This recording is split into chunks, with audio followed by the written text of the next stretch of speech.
Well, back working on this thing today. Got a lot of work done over the weekend. It is Easter Monday right now, so I'm one of the fortunate ones that gets the day off. Yeah, I got got all the chain stuff sorted over the weekend, but they've got some slop in them, and this one as well, even more.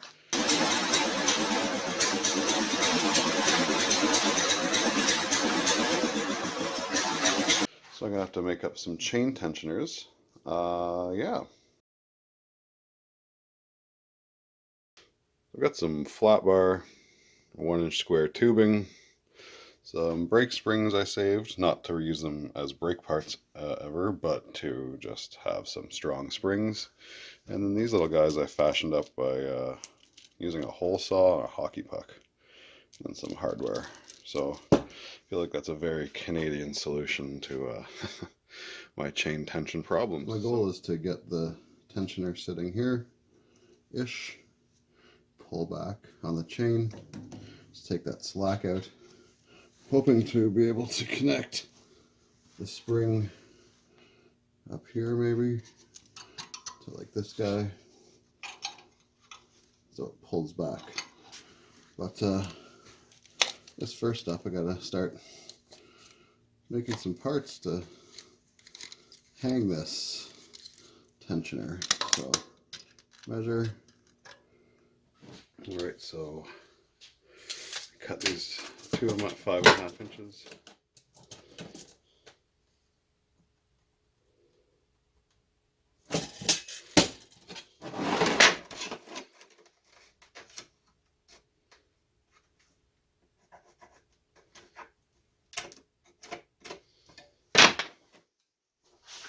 Sort of taken to hacksaw recently as opposed to the grinder wheel, death wheel. I just can't get very nice results with the death wheel.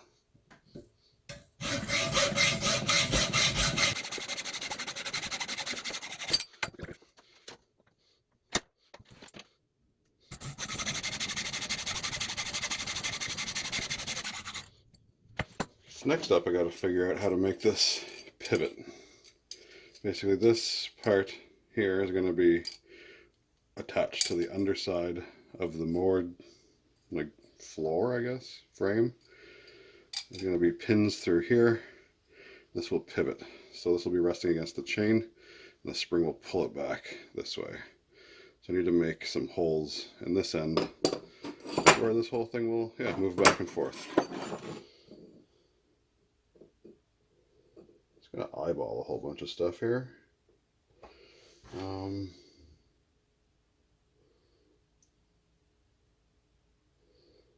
Probably there.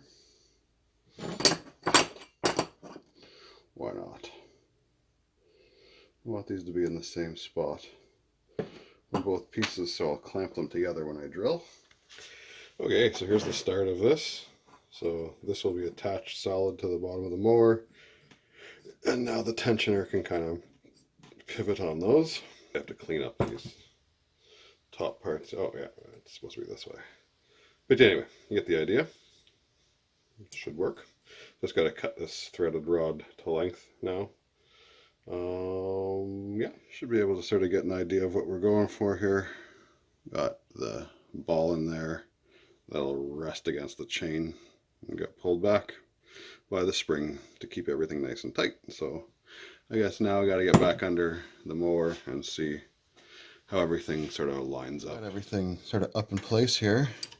This crossbar here was actually from the old jack shaft setup when it was a vertical shaft mower engine. I was going to take it out. I'm super glad I didn't, because these holes here actually are in the right spot for this setup. So what I got to do now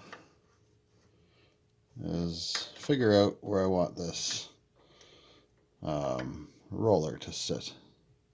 I had figured it was going to be a lot longer and have to be down here like this, but I don't know. We'll see. Gonna do a little bit of figuring, check out what the springs are like that I have, and yeah, we will be drilling more holes. And this thing is just about figured out, I think. Okay, so we got the tensioner parts here. Be more or less oriented like this under the mower. The little tab on the right there will be far enough back that that spring is under tension. It'll kind of pull the whole rig back like that, and the chain rolls under here, so that'll keep everything from sagging and flying around, and hopefully keep the chain on this little beast. Oh yeah, I'm gonna try tacking this in here.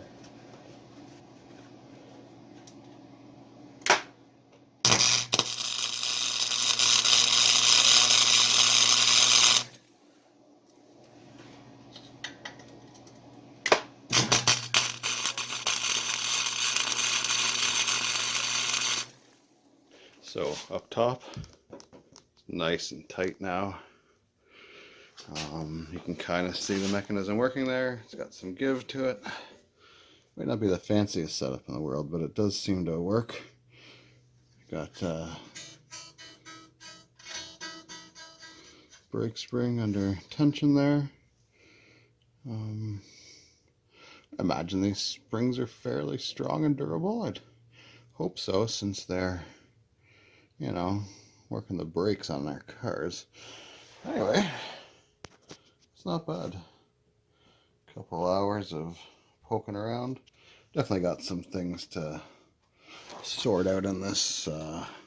It's not tightened up fully yet, so you're kind of seeing some of the wobble and stuff in there, but we'll square that stuff away. And yeah, I think this one is another job that we've got marked off. I'm really quite happy with how this all turned out.